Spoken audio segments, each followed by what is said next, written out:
గ్రంథాలయ chairman doctor professor Riyaz గారు ఉన్నారు. సార్ నమస్తే. సార్ వారం రోజుల పాటు గ్రంథాలయ వారోత్సవాలు అంటున్నారు. అసలు దీని ప్రణాళిక ఏ రకంగా ఉంటుంది? సీఎం గారు ఎప్పుడు వస్తారు? అసలు ఏంటి ప్లానింగ్? వాస్తవంగా భారతదేశ వ్యాప్తంగా జాతీయ గ్రంథాలయ వారోత్సవాలు నవంబర్ 14లో ఆరంభమై నవంబర్ 20న ముగుస్తాయి. సహజంగా గ్రంథాలయాలను ప్రజా బాహుళ్యంలో తీసుకురావడం కోసం పుస్తకాల ఆవశ్యకతను పెంచి జ్ఞానాన్ని చదువులు సాధించే విధంగా తద్వారా ఒక మంచి భారత సమాజాన్ని, మంచి తెలంగాణ సమాజాన్ని నిర్మించే క్రమంలోనే ఈ ప్రోగ్రాం కండక్ట్ చేయబడుతుంది. ఇది తెలంగాణ రాష్ట్రం ఏదైతుందో ఇది ఒకప్పుడు పాత హైదరాబాద్ రాష్ట్రం యొక్క లెగసీ. అప్పుడు నిజాం వ్యతిరేక పోరాటాలు కానీ ప్రజాస్వామ్య ఉద్యమాలకి గ్రంథాలయాలే కేంద్ర బిందుగా ఉన్నాయి. స్వతంత్ర ఉద్యమానికి కూడా గ్రంథాలయాలే కేంద్ర బిందుగా ఉన్నాయి. కాబట్టి గ్రంథాలయాలను ప్రజల్లోకి మరింత చేరువగా తీసుకుపోవడం వల్ల యువతని ప్రధానంగా డ్రగ్స్ లాంటి వ్యసనాలకు దూరం చేయొచ్చు. చదువును వాళ్ళు సాధించడం ద్వారా జ్ఞాన సమాజాన్ని నిర్మించవచ్చు. అలాగే వాళ్ళ కెరీర్ని రేపు కాంపిటేటివ్ ఎగ్జామ్స్లో వాళ్ళు విజయం సాధించే అవకాశం ఉంటుంది. అలాగే సాహిత్య పఠనము చేయడం ద్వారా ఒక మానవీయ విలువలు పెరిగే అవకాశం ఉంటుంది. రెగ్యులర్గా న్యూస్ పేపర్ చదవడం ద్వారా ప్రపంచంతో అనుసంధానం పెంచుకోవచ్చు. కాబట్టి గ్రంథాలయాలు అనేవి ఒక జీవన పరంపరలో నూతనత్వాన్ని, జీవించే విధానానికి దిక్సూచులుగా ఉంటాయి. ఈ నేపథ్యంలోనే తెలంగాణ రాష్ట్ర ప్రభుత్వం గౌరవనీయులు ముఖ్యమంత్రి గారు, అట్లాగే వారే విద్యామంత్రి గారు కాబట్టి రేవంత్ రెడ్డి గారి నాయకత్వంలో తెలంగాణ జ్ఞాన సమాజాన్ని ఏర్పాటు చేసే క్రమంలో గ్రంథాలయాలను మేము మరింత బలోపేతం చేస్తున్నాం. వాస్తవంగా ఈ వారంలో గౌరవ ముఖ్యమంత్రి గారి పర్యటన ఖరారై ఉన్నది. వాస్తవంగా ఈరోజు వారు ఇక్కడికి రావాల్సి ఉండే, కానీ మహారాష్ట్ర ఎన్నికల్లో వారు నిమగ్నం కావడం వల్ల ఆ డేట్ని మరొకసారి వాయిదా వేశారు. నాకు తెలిసి ఈ వారం రోజుల్లో రావడానికి అవకాశం ఉంది, లేదా మేము డిసెంబర్ 9 వరకు ప్రజా పరిపాలన దినోత్సవాలు చేస్తున్నాం. ఏదో ఒక రోజు వారు ఇక్కడికి వస్తారనే నమ్మకంతో మేము ఉన్నాం. ఆల్రెడీ వారు మాట ఇచ్చారు గ్రంథాలయాలను విజిట్ చేయడానికి. రాష్ట్రంలో గ్రంథాలయాలు బాగుపరచాలని చెప్పేసి మీరు ఇందాక అన్నారు. ఖమ్మం కానీ, ఆదిలాబాద్ కానీ, అదేవిధంగా సిరిసిల్ల కానీ మీరు పర్యటన చేస్తున్నారు. సో అక్కడ గ్రంథాలయాలు ఏ రకంగా ఉన్నాయి? సో ఇంకోటి ఏంటంటే ముఖ్యంగా లేడీస్ టాయిలెట్స్ అని చెప్పినారు మీరు. సో ఇదంతా కూడా సీఎం గారికి చెప్పారా, సిఎస్ గారికి చెప్పారా? వాళ్ళు నిధులు మంజూరు చేస్తామన్నారా? వాళ్ళు ఎటువంటి హామీ ఇచ్చారు? గ్రంథాలయాల్ని ఏ రకంగా మీరు డెవలప్ చేస్తారు? సార్, వాస్తవంగా గ్రామీణ సమాజంలో యువత తమ సామాజిక చైతన్యాన్ని పెంచడం కోసం లేదా ఆర్థిక భద్రత కోసం గవర్నమెంట్ ఉద్యోగాలు కావాలని కోరుకుంటున్నాను.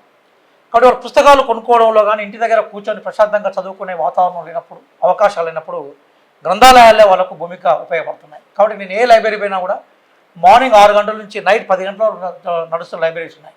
కొన్ని లైబ్రరీస్ ఆదిలాబాదు, వికారాబాదు, నిజామాబాద్ లాంటి లైబ్రరీస్ అయితే 24 అవర్స్ నడుస్తున్నాయి. బహుశా ప్రపంచంలో ఇంత సీరియస్గా గ్రంథాలయాలు ఏ రాష్ట్రంలో కానీ ఏ దేశంలో కానీ నడుస్తున్నాయంటే నేను అనుకోవట్లేదు. ఎందుకోసం అంటే నేను ప్రపంచంలో కొన్ని లైబ్రరీస్ కూడా చూసే చరిత్ర ఉంది.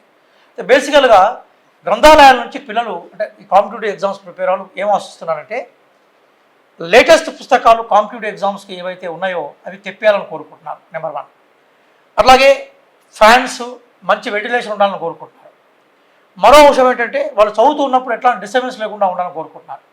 దీనికి మేము చేయాల్సిన పని ఏంటంటే books according to the choice of the reader. కాబట్టి మేమేం చేసామంటే, నేను చైర్మన్ అయిన తర్వాత విజిటర్స్ రిజిస్టర్ ఉంటుంది గ్రంథాలయాల్లో, పక్కన ఇంకోటి ఫీడ్బ్యాక్ రిజిస్టర్ పెట్టించి మీకు ఏం కావాలో రాయమంటున్నాం. ఎవ్రీ మంత్ ఆ రిజిస్టర్ తెప్పించుకొని పిల్లలు ఏం కోరుకుంటున్నా పుస్తకాలు తెప్పించే ప్రయత్నం చేస్తున్నాం. ప్రధానంగా ఈరోజు మహిళల యొక్క సంఖ్య బాగా పెరిగిపోయింది. అది చాలా శుభపరిణామం. ఆకాశంలో సగం మీరు సగం మేము, అనంతకోటి నక్షత్రాల్లో సగం మీరు సగం మేము అన్నప్పుడు మహిళలకు కూడా సమానమైన అవకాశాలు మేము ఇవ్వాలి. ఆ నేపథ్యంలోనే గ్రంథాలయాల్లో చాలా గ్రంథాలయాల్లో టాయిలెట్స్ లేవు. కాబట్టి పిల్లలు ఎక్కువసేపు కూర్చొని చదివే అవకాశం ఉండదు. కాబట్టి మొట్టమొదటిసారిగా టాయిలెట్స్ నిర్మాణానికి మేము ప్రాధాన్యత ఇచ్చాం. రెండోది ఏంటంటే పుస్తకాలు according to the reader choice కాబట్టి ఆన్ డిమాండ్ మీద పుస్తకాలు తెప్పించే ప్రయత్నం చేస్తున్నాం. కానీ గ్రంథాలయాల్లో 2 సమస్యలు ఉన్నాయి సార్. ఒక సమస్య ఏంటంటే గ్రంథాలయాల్లో రావాల్సిన సెస్ రావట్లేదు, దాని మీద ఫోకస్ జరగలేదు.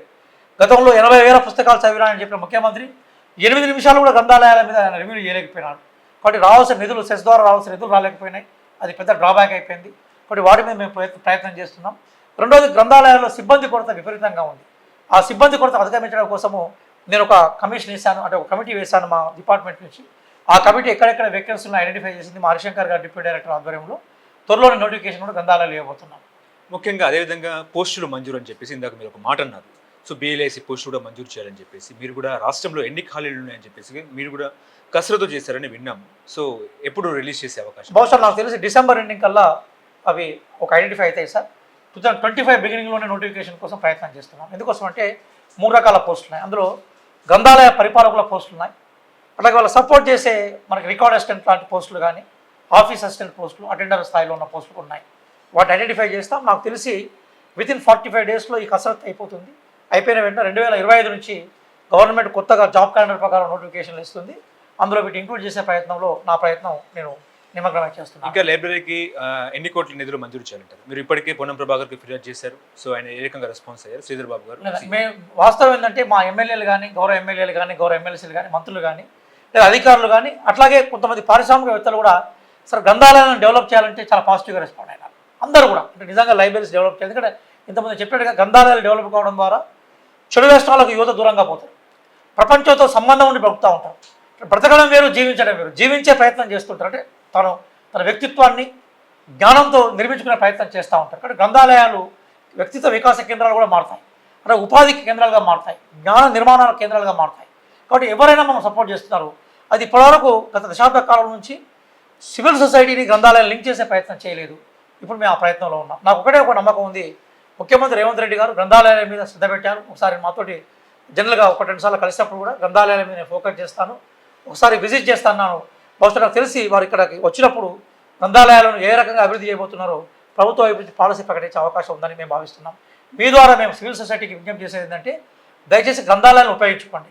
మీ పిల్లల్ని గ్రంథాలయాలకు రెగ్యులర్గా పంపించండి, న్యూస్ పేపర్ చదివించండి, టీవీలో వచ్చే డిబేట్లను చూపెట్టండి, ప్రపంచంతో అనుసంధానం చేపియండి. అప్పుడు ఐసోలేషన్ నుంచి బయటకు వచ్చి ప్రజలు బేసికల్గా సమాజంలో భాగంగా ఉంటారు.